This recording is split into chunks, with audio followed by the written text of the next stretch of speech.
नेर तालुक्यातील आजंती पारधी बेड्यावरील चिमुकली अन्वी घोसले हिचा संशयास्पद मृत्यूने आता संपूर्ण जिल्ह्यात खळबळ उडवून दिली आहे।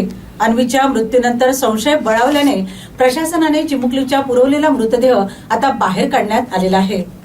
तालुक्यातील आजंती पारधी बेड्यावरील चिमुकली अन्वी घोसले हिचा संशयास्पद मृत्यू आता संपूर्ण जिल्ह्यात खळबळ उडवून दिली आहे। 1 मे रोजी अन्वीचा अचानक मृत्यू झाल्यानंतर वैद्यकीय तपासणी न करता तिचा मृतदेह घाईघाईने पुरण्यात आला। या प्रकारामुळे संशयाचे वातावरण निर्माण झाल्याने अखेर प्रशासनाने सकाळी पुरलेला मृतदेह बाहेर काढून घटनास्थळी त्याचे शवविच्छेदन केले। अन्वी घोसले राहणार आजंती पारधी बेडा तालुका नेर असे मृत मुलीचे नाव आहे। अचानक चक्कर येऊन अन्वीचा मृत्यू झाला होता, मात्र कोणताही वैद्यकीय तपास न करता मृतदेह घाईघाईने पुरण्यात आल्याने परिसरात संशयाचे वातावरण निर्माण झाले होते। या प्रकारामुळे संपूर्ण तालुक्यात खळबळ उडाली।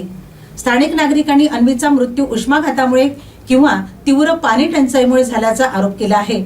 आजंती पारधी बेड्यावर अनेक दिवसांपासून नियमित पाणी पुरवठा नसल्याचे नागरिकांचे म्हणणे असून प्रखर उन्हामुळे व पाण्याअभावी चिमुकलीची प्रकृती बिघडल्याचा संशय व्यक्त केला जात आहे। या घटनेमुळे प्रशासनाच्या पाणी पुरवठा व्यवस्थेवरही गंभीर प्रश्न उपस्थित झाले आहेत।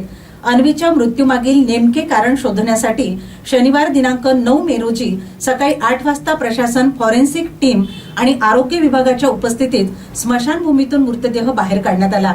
त्यानंतर जागेवरचे शवविच्छेदनाची प्रक्रिया पार पडली। संपूर्ण कारवाई पोलीस बंदोबस्तात करण्यात आली। यावेळी तहसीलदार पुरुषोत्तम भुसारी, पोलीस निरीक्षक अनिल बेहराने, ग्रामीण रुग्णालयाचे वैद्यकीय अधिकारी डॉक्टर प्रशिक भोयर, पोलीस उपनिरीक्षक दीपक बदरके, मंडळ अधिकारी रुपेश थोडगे तसेच तलाठी अतुल शिरभाते उपस्थित होते। अन्वीचा मृत्यू नैसर्गिक होता, उष्माघाताने झाला की त्यामागे अन्य काही कारण आहे याचे सत्य आता फॉरेन्सिक अहवालानंतरच समोर येणार आहे। तोपर्यंत संपूर्ण तालुक्याचे लक्ष या प्रकरणाच्या निकालाकडे लागलेले आहे।